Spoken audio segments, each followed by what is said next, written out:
Okay, we're going to be doing a review of Module 7. I'm not sure what particular order these are going to be in, but just bear with me. We're going to start off with foods and fluids. Really important for us to understand that nutrition is important for health maintenance, rehabilitation, and prevention or control of a disease. Our nutritional needs are not going to remain static throughout our lives, and the needs of an older adult are going to be much, much different than that of a younger adult. If you look in your Appendix C of the textbook, it really lists a pretty good modification of dietary needs for the older adult.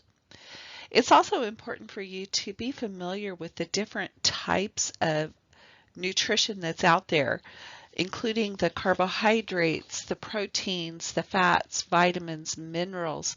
All of those have to be included in our diet in order for us to attain the appropriate nutrition. And in addition to that, water. Water is essential for life, and we can survive a lot longer without food than we can without water. We do know that the older adult has less body fluids in the cellular level, so they're at an increased risk for dehydration. One concern that we do have with the older adult is malnutrition, whether it has to do from the fact that they do not have the finances to purchase the appropriate foods, or they do not have the ability to cook appropriate foods, or even the ability to maybe open a package. Some of the older adults that have severe arthritis or rheumatoid arthritis may really struggle with that ability. Or maybe they have issues with their joints and they're unable to stand for the length of time that's required to prepare food. So we know that there's a lot of issues that surround the nutritional status of our older adults. They may suffer from unintentional weight loss.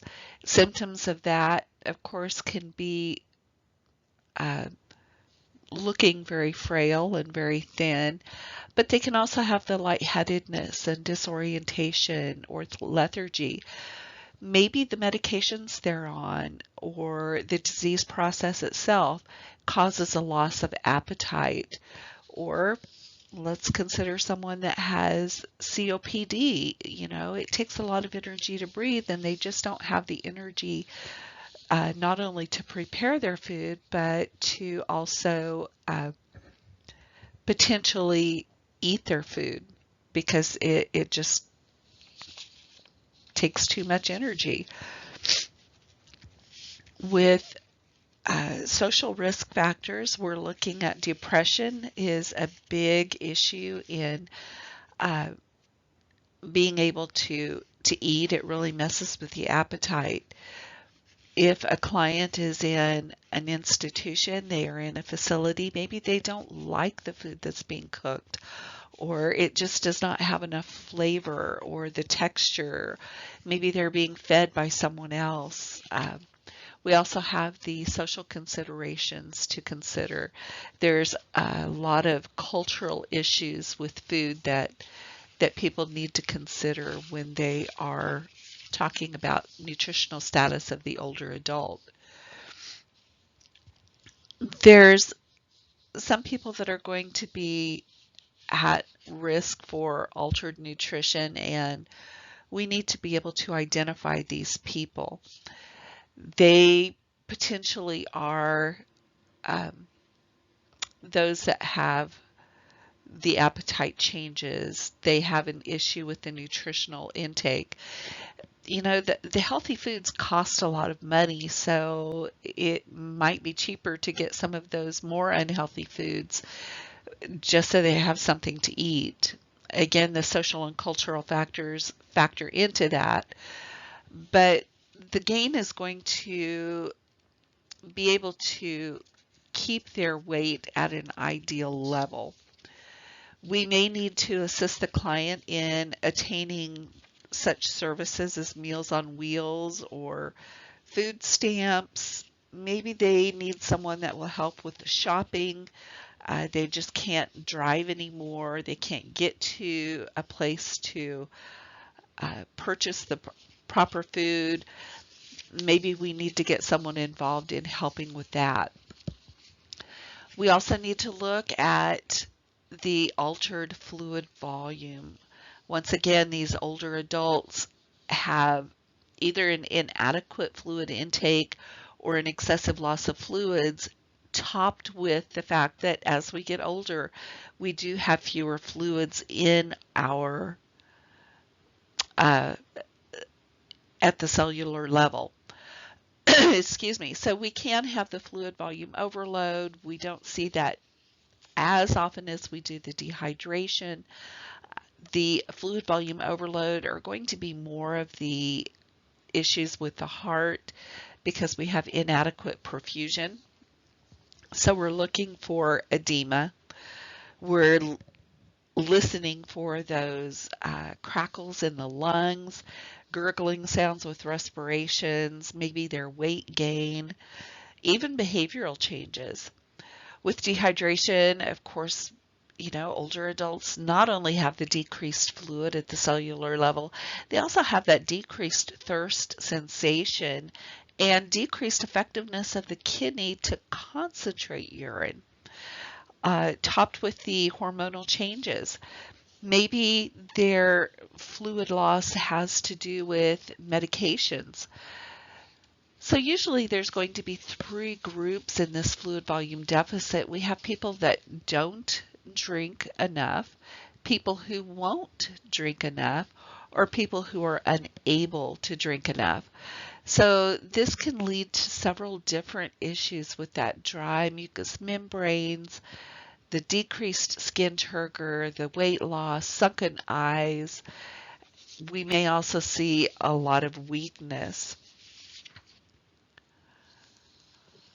We may have some clients that have an issue with nutritional status or thirst status because they don't have the ability to swallow appropriately. Unfortunately, there are some of those clients out there that have dysphagia, maybe from a stroke or some type of disease process. So we need to make sure that safety, first of all, is going to be considered. We don't want them aspirating. We know this can lead to potentially aspiration pneumonia, which can definitely be deadly. So we may have to consider different ways of eating. We thicken their foods. We need to potentially puree their foods to make it easier for them to swallow. We may have to do the tricks such as tucking the chin to the chest or turning the head to the side, the weak side when they swallow, to help prevent aspiration. We need to be aware which people are going to be at a higher risk for aspiration. These symptoms of aspiration can include sudden appearance of severe coughing. Maybe they even have cyanosis. It is usually associated with eating or drinking. They may have changes in their voice or signs of aspiration pneumonia. And they may also have issues with GERD, having that reflux.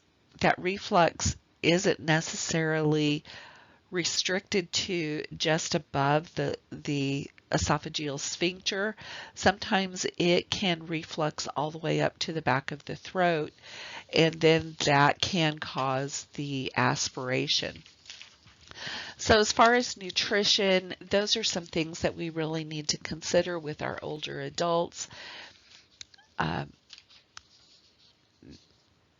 when I say nutrition, once again, understand that that also includes our fluid volume status. So let's move on to the next, and we're talking about the aging skin. We know that as we get older, our skin and our hair and our nails are going to undergo several changes. And it's really important for us to understand these changes and be aware of them so we can prevent any complications.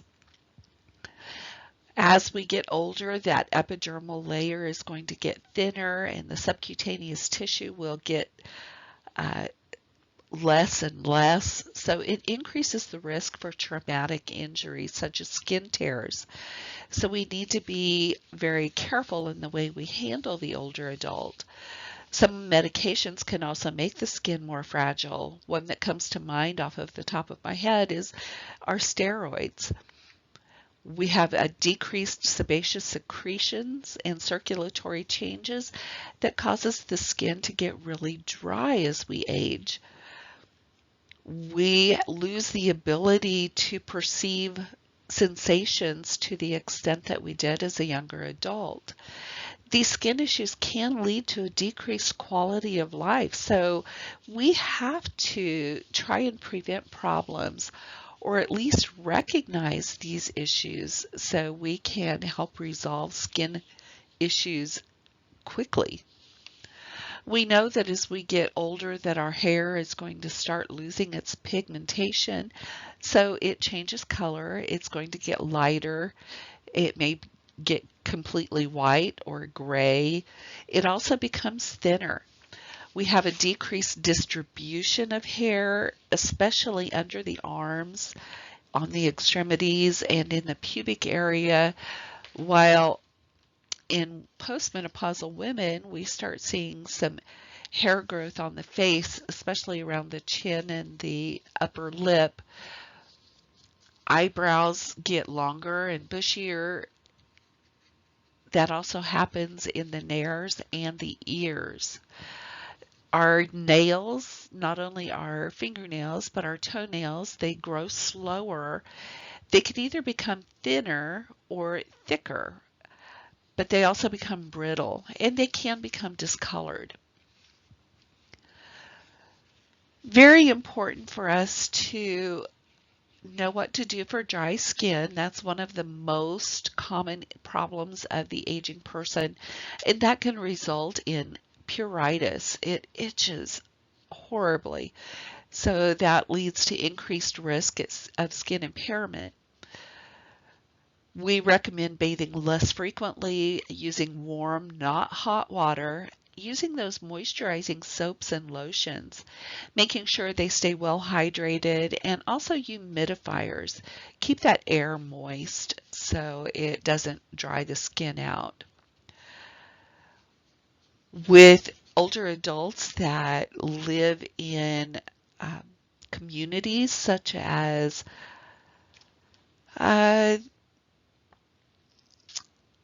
well, just not too far from the college, there's a retirement facility that recently has had issues with bed bugs. These issues with parasites become very common in areas where there's large groups of people. So long-term care facilities, these retirement centers can also have these parasites. So we need to be very concerned, making sure that we are monitoring for potential issues and making sure that we're providing appropriate treatment if those issues do arise.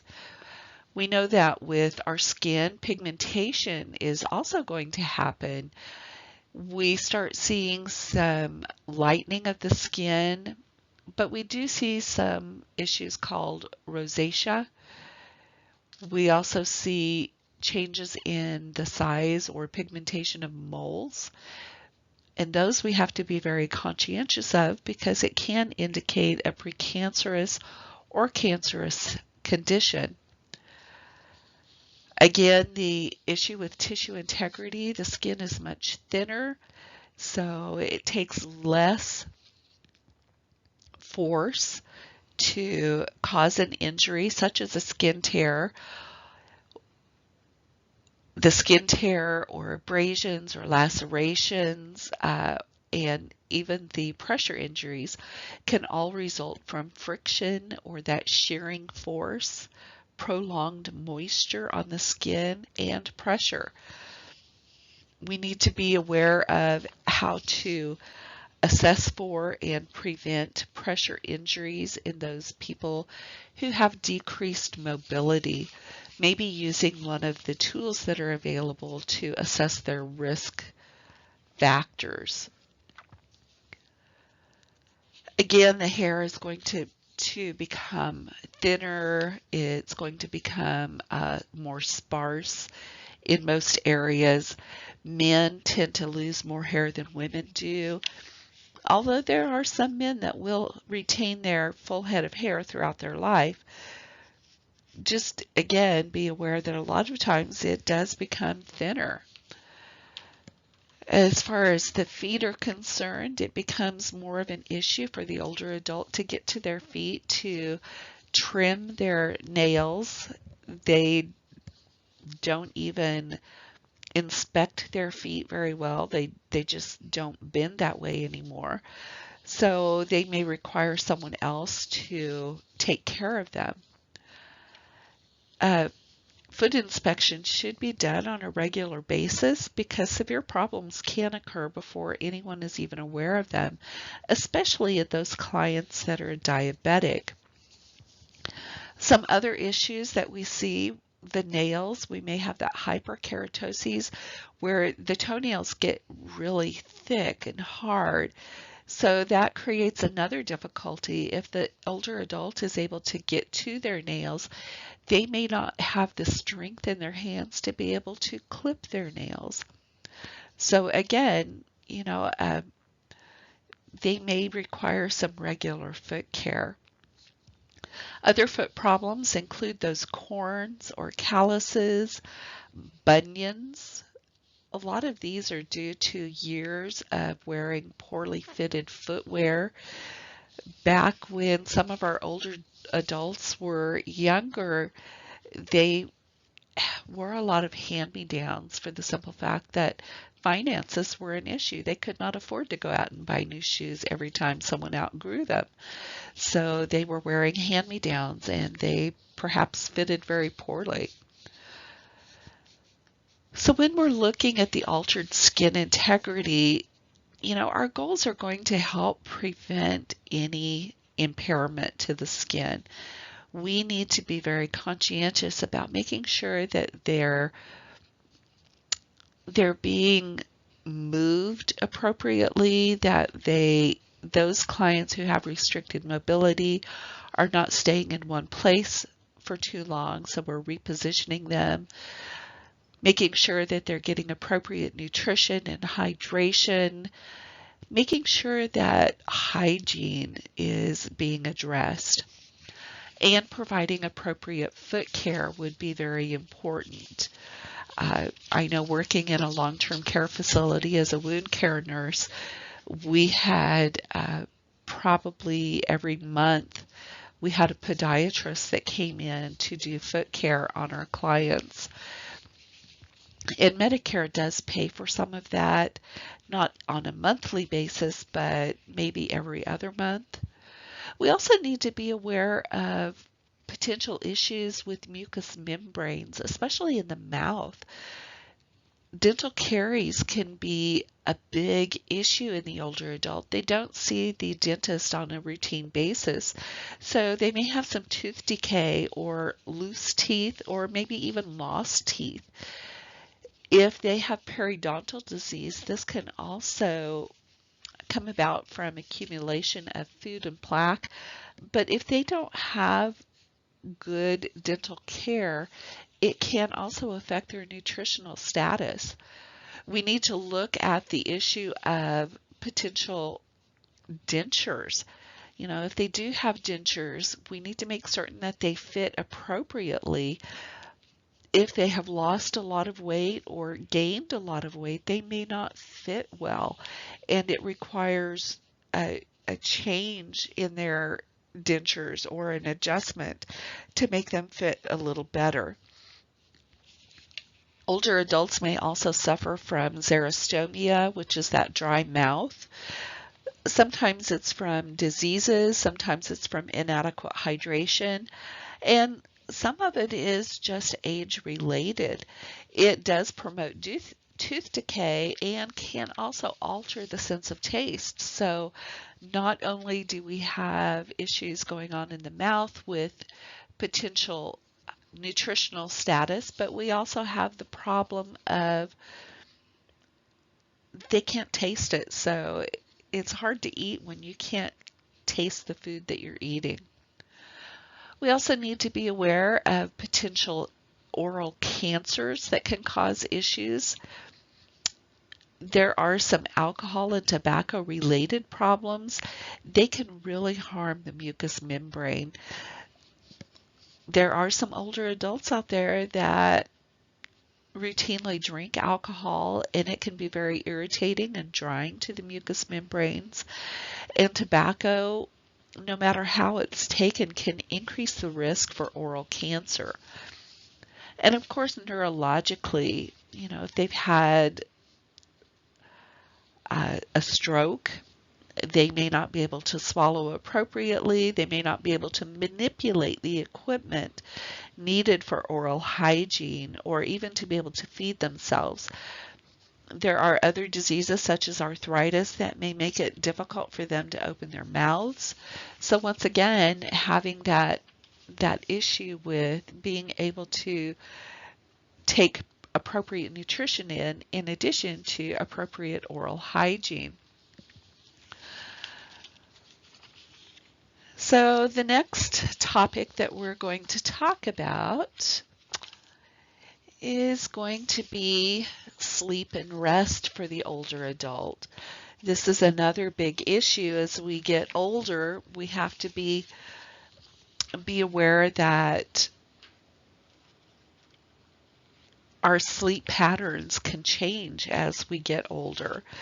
Sleep is so important because it does allow the body time to rejuvenate and respond to the stresses of daily living. And if we don't get enough sleep, then it can affect our health and our behaviors. Most older adults are going to have problems that are related to sleep. We know that as we get older, our hormones are going to change, and that once again affects our sleep patterns. We have a decrease in the amount of melatonin that we produce and the growth hormone. So that changes our circadian rhythm. A lot of older adults are going to be sleepier, sleepier earlier in the evening, and they awake earlier in the morning. The problem is a lot of times they go to bed and they may be in bed for a longer period of time as an older adult, but they are not getting that thorough, restful sleep. So even though they may be in bed longer, they're not getting as much sleep as they did when they were younger. It's not as effective. So a lot of times they get up of a morning and they do not feel rested after sleep because their sleep efficiency decreases as they get older. And of course we know that there's other aspects that will affect the sleep as we age, and that includes illness and different medications that we take. Some of the sleep disorders that we do see are going to be insomnia. Insomnia can be increased if we suffer from pain or chronic respiratory or heart problems, or maybe even frequent urination or elimination can affect our sleep patterns. We have issues called restless legs as we age. Not everyone does, but a lot of people do, and that affects their ability to sleep. Being anxious or depressed or delirium also affects our sleep. Again, several medications. If we are in a facility, the environment may make it difficult to sleep. There might be a lot of excessive environmental stimuli. Maybe a client takes in too much caffeine or alcohol or tobacco. Contrary to popular belief, alcohol does not necessarily induce sleep. It can actually interfere with the sleep cycles. Different things that we can use non-pharmacologically would be maybe sleep hygiene education or teaching relaxation therapies.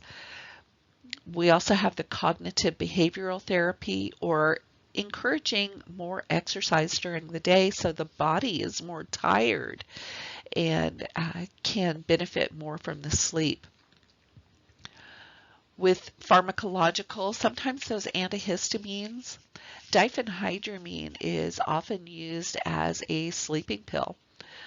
Antidepressant agents or hypnotic agents may be beneficial. Another sleep disorder would be the sleep apnea, also known as obstructive sleep apnea, caused by the collapse of airways. It is more common in the older adult and more common in men. More common in people that are overweight. This can lead to additional issues such as hypertension. But clients that are smokers and diabetic, they also can suffer from sleep apnea. These people have a lot of loud snoring and periods of apnea that can last at least 30 seconds, sometimes longer. This also increases the client's risk for stroke and heart attack. So we do encourage weight loss for this and avoiding alcohol or sedatives when they sleep because that relaxes some of those oral structures even more and increases the risk for sleep apnea. Encourage them to sleep on their side or use some type of device to prevent that relaxation. Some people use the CPAP or the continuous positive airway pressure devices, or a combination. Something else that may be an issue would be an altered circadian rhythm caused by shift work or jet lag or medications. Or they might have the REM sleep disorder, which basically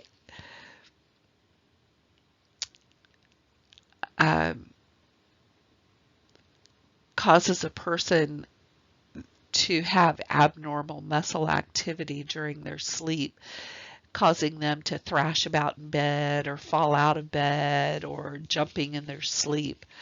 Those disorders can be a precursor to the development of Parkinson's or dementia. Some older adults suffer from a disrupted sleep pattern. In other words, they're able to get to sleep, but they might wake up too early and then cannot get back to sleep, or again, that can definitely interfere with their ability to get enough rest. So once again, sleep is vital to health and behavioral health. We need our mental health. So we need to be very cognizant of what issues the client may be having and how can we help them. So then we move to medications. Medications in the older adult can alter the older adult's ability to perform normally and can cause behavior changes, can even be life-threatening. Those clients that are over 65 and have a low socioeconomic status or insufficient health education or even living in rural areas are going to be at a greater risk for developing adverse effects. So as we look at medications in the older adult, we know that medications are going to affect us differently because we have decreased liver mass and blood flow, and we have a decreased ability to concentrate the urine. Some of these water-soluble drugs, etc., those that have to be metabolized by the liver or excreted by the kidneys, or even fat-soluble drugs can remain trapped in the fatty tissue because they have decreased muscle mass. Basically, what I'm trying to say here is that medication in the older adult can increase significantly because of aging effects, and that increases their risk for toxicity. So it's very important that we start medications, new medications, at a low dose, and then we gradually increase until we reach that desired effect. We don't just automatically start off with some of the higher doses that we would with a younger adult. Something else we need to be concerned about with medications and the older adult is polypharmacy. It's a very common problem in the older adult. Polypharmacy basically is the prescription or administration or use of more medications than are clinically indicated. We also need to be aware that over-the-counter medications and herbal supplements can be a part of this polypharmacy. It increases the risk for reactions, drug interactions, and drug toxicities. One client may go see 5 different physicians for various issues, and if they don't keep very close track of the medications they're taking, some clients can be taking upwards of 20 different pills a day. Just think how that's going to affect the body, especially in someone whose liver and kidneys are not functioning as well as they used to when they were younger. So there's several different things out there that are supposed to help the older adult prevent some of these interactions, such as the Beers criteria. Those are going to be a list of drugs that older adults should avoid. We also have the stop-start criteria, or a screening tool of the older person's prescriptions, and the screening tool to alert doctors to right treatment. Those are used more in the European countries. They're very similar to the Beers criteria, but basically the guidelines for the older adult is to start those low dosages and increase them slowly. If we start one drug, we need to consider stopping 2 drugs. We don't use the drug if the adverse effects are going to be worse than the disease itself. We try and use as few drugs as possible and try some of those non-pharmacological approaches when possible. We frequently assess the client's response and consider some drug holidays. There's several different risks for older adults with medication. The cognitive changes. They may get to the point where they're no longer able to administer medications themselves because they're not able to read the labels or understand or comply with those directions, or they just make incorrect judgments about medications. That is another issue with older adults is, I've had this medication here for a while, cost me a lot of money, so I'm not going to throw it out, but now I start having some symptoms again, so they start taking it themselves without even knowing, or with the doctors not even knowing that they're taking those medications. So again, maybe they might have issues with the ability to read a label because of their eyesight. Maybe they just didn't receive appropriate teaching about the medication and the route and the frequency, etc. Excuse me. A lot of older adults don't understand the potential for negative interactions with over-the-counter medications or herbal supplements. They just don't have that education, so we may see them taking maybe a lot of ibuprofen, and we know this is hard on the kidneys. Their kidney function has decreased to a point anyway. We know that this can also cause gastric bleeding. They may not have understood the directions for taking the drugs. They may not know potential negative interactions with with alcohol. They may have issues with financial factors. Again, they save those old prescriptions just in case, or outdated medications. You know, they might be harmful, or they can be a problem if the older adult takes them again without consulting their doctor. Or maybe financially, they just don't see a benefit right away, so they may not refill a prescription. In a facility, this can also be an issue. Nurses have to be very cognizant of the medications that they're giving and the results that we expect to see. So we need to make sure that we are assessing, monitoring, and observing constantly to make sure we're achieving the results that we want to see. We also need to be aware of our clients' preferences because, you know, clients have their own ideas and they may prefer to take a medication at a particular time or in a particular order.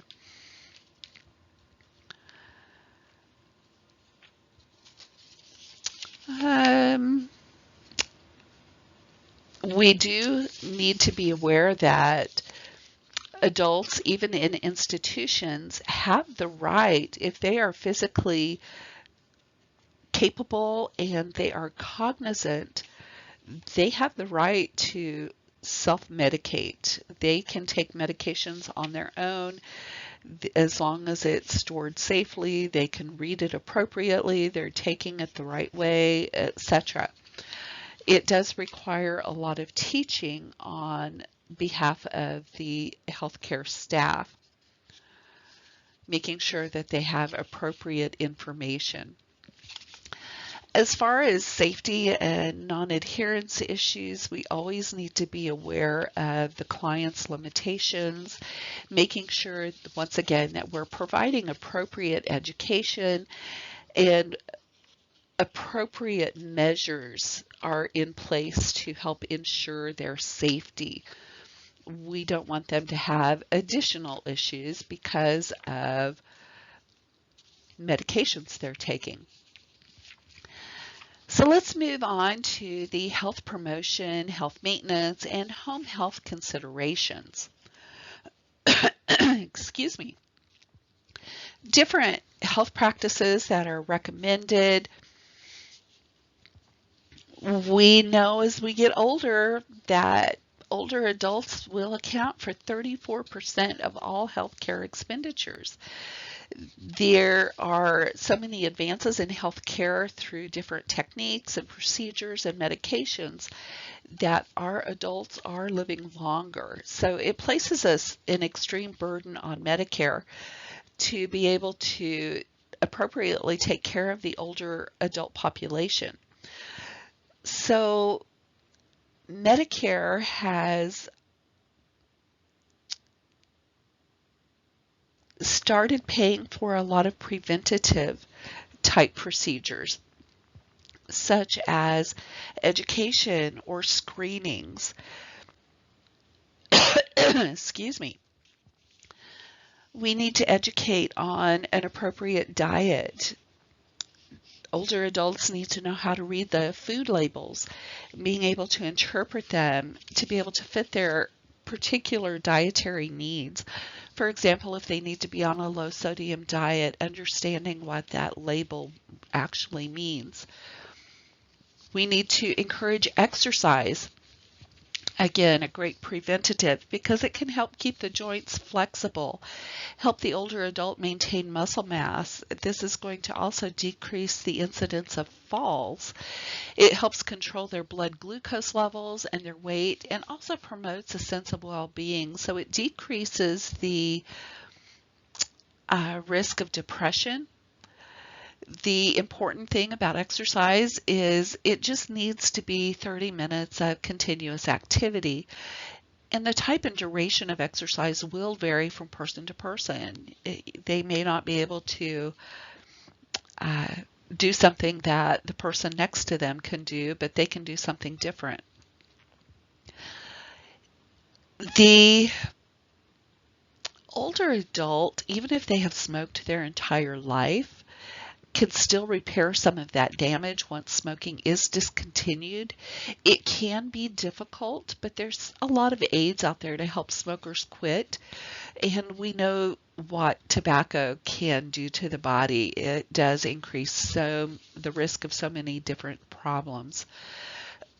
We also need to be aware that alcoholism is a common problem in the older adult population. In both men and women, it is a self-medication tool, and people use it as a means of coping with depression or sleep disorders, etc.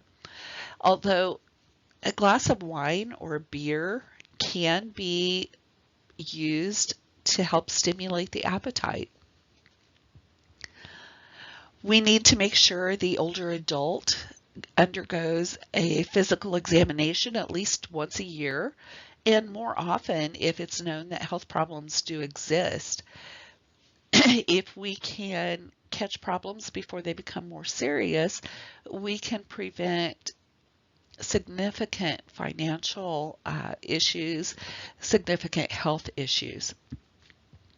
Making sure that we include vaccines, and the vaccine should include that pneumococcal vaccine and the influenza vaccine.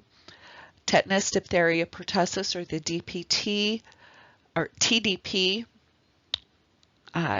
should be done every 10 years. Encouraging the shingles and hepatitis B, those are more individually based, but definitely can prevent some issues. A lot of older adults are going to resist those examinations because they're afraid of what the doctor may find, or, it just costs so much money to go into the doctor. They avoid those things. However, they can prevent a higher cost in the long run. Making sure these older adults get regular dental examination can also help prevent potential issues with oral problems and with nutrition. And making sure that our older adults maintain that healthy attitude. There's a really strong connection between the mind and the body. Those that maintain that positive outlook are going to potentially remain healthier longer. Making sure that they interact with other people also helps maintain that positive attitude. We cannot force people to participate, but we can strongly encourage. We can make sure that they have information about options.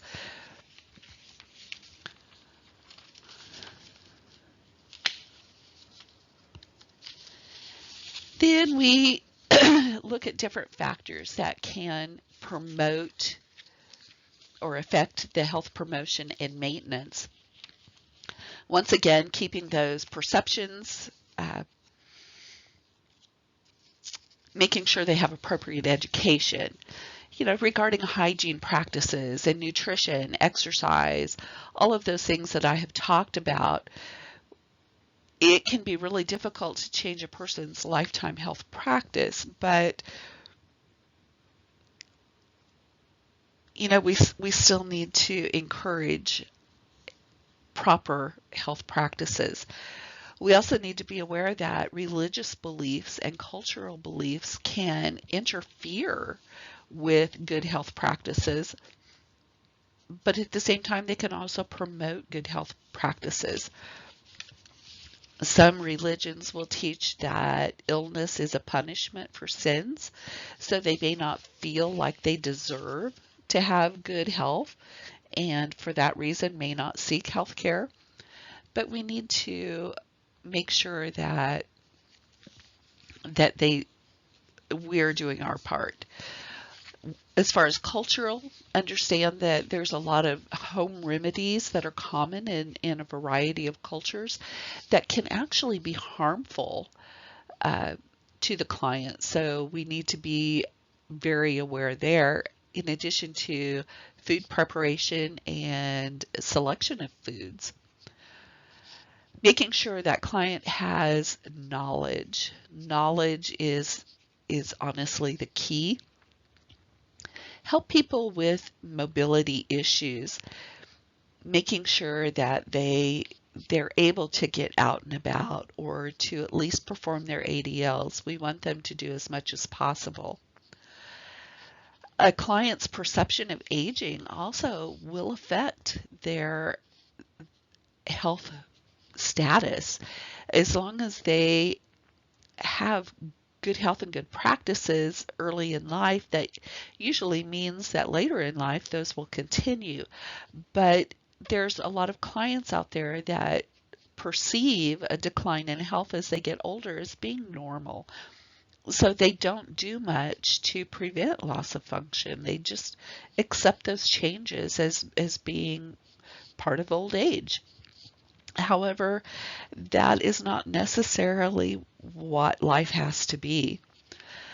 We do have an impact of cognitive and sensory changes that can affect our health status. It can increase the risk for safety issues, falls or burns, etc., or taking the wrong dosage of medication because they can no longer see it. And we also have the impact of changes that are related to accessibility. Some people may not be able to attain things because they have decreased physical mobility or a lack of transportation or maybe even limited finances. So they may also be losing physical motor skills that will decrease their ability to access what is required.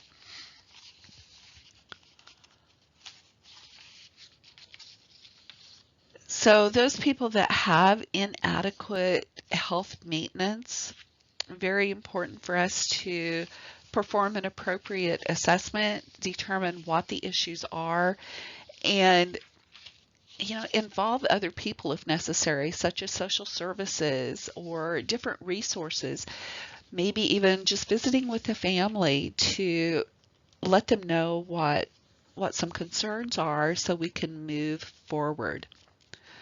As far as non-adherence with the client's treatment plan, that would consist of not taking their medications or missing appointments or excuse me, they're inconsistent with their diet or they don't show expected progress. We have to identify the reason for that behavior and try and correct it. Definitely be non-judgmental. Include the client in the planning of care because they're more likely to be adherent if they are part of the plan to begin with.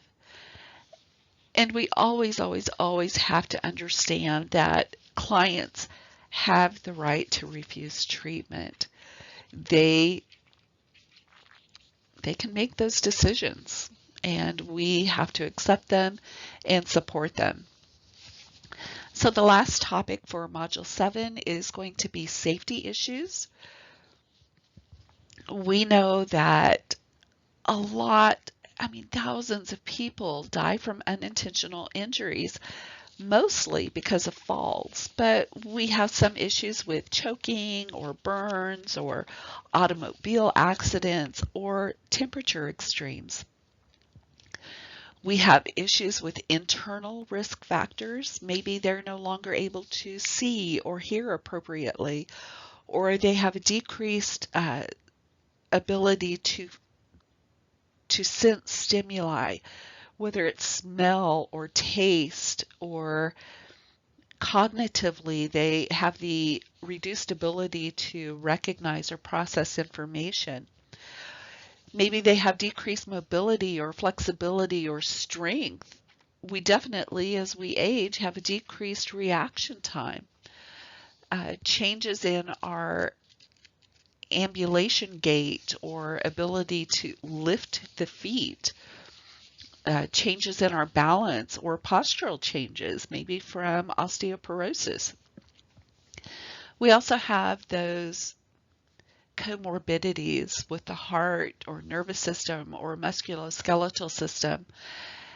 Maybe they have vertigo, that dizziness, or syncope where they faint, or neurological disorders like Parkinson's or stroke, which causes alterations in their ambulation or their balance.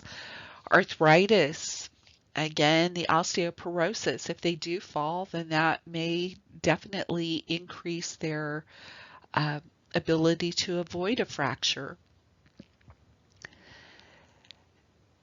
And definitely medications. Medications can significantly increase safety issues. So when we're looking at safety issues, falls are going to be really the biggest or most common problem. A lot of independent older adults are going to be very reluctant to report a fall because they may feel that will make them look like they're frail and dependent. They're no longer able to stay at home by themselves. But those falls can take a psychological toll on us, even if it doesn't take a physical toll on us. They begin to lose confidence, so they decrease their mobility, and we know what decreased mobility can do, not only to the skin, to the respiratory system, but to the musculoskeletal system. Any medication that alters the sensation or perception or slows reaction time is potentially dangerous for older adults. We do recommend those vitamin D and calcium supplements for the older adult to improve bone strength. We do encourage some exercise to help prevent or to help strengthen the bones. It also strengthens the muscles and improves balance, helps prevent potential falls. So we definitely need to assess whether they have fallen recently and what is the cause. Did they lose strength? Did they get dizzy? Did they get lightheaded? Did they just trip over something? That would be the ideal situation, that they just tripped over something, because that's something we can easily take care of by minimizing clutter or cords that are laying across walkways, etc. We definitely need to identify clients that are going to be at a fall risk, because that allows us to potentially prevent any issues. We need to promote exercise and make environmental modifications. Maybe gradually withdraw certain medications if we're able to, because that definitely can cause a problem. If there are heart issues, if it is potentially the heart rate is too slow, they might need a pacemaker. If it's vision, maybe cataract surgery if they've not had that. We also need to be aware that not only are there internal or intrinsic fall risk factors, there's external or extrinsic factors. those environmental hazards such as clutter, throw rugs, cords laying across walkways, improper lighting, etc. There may also be fire hazards or issues with home security or internet safety.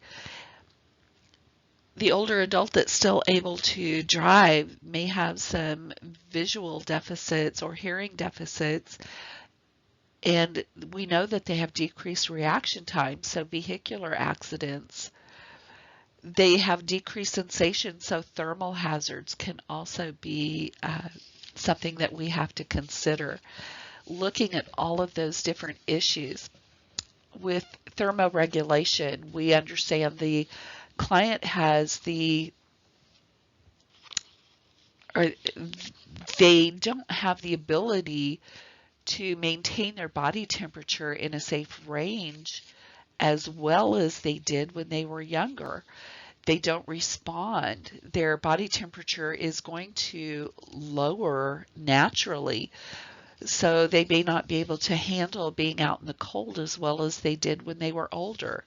They have decreased sweat glands, so they may not be able to handle the heat as well as they did when they were older. A lot of things to consider. So we need to make sure that we are definitely identifying people that are at risk for potential injury, that they're being checked on appropriately, making sure that these older adults are educated as far as temperature. They need to maintain that core body temperature within normal ranges. So making sure they're wearing appropriate clothing or have appropriate bed linens. Excuse me. Keeping them inside during the hottest part of the day in the summertime in the heat, making sure they're drinking plenty of water and avoiding alcohol. They also need to be able to stay active. So a lot of factors for us to consider when we're talking about potential safety issues. So there you go. That's our review for Module 7.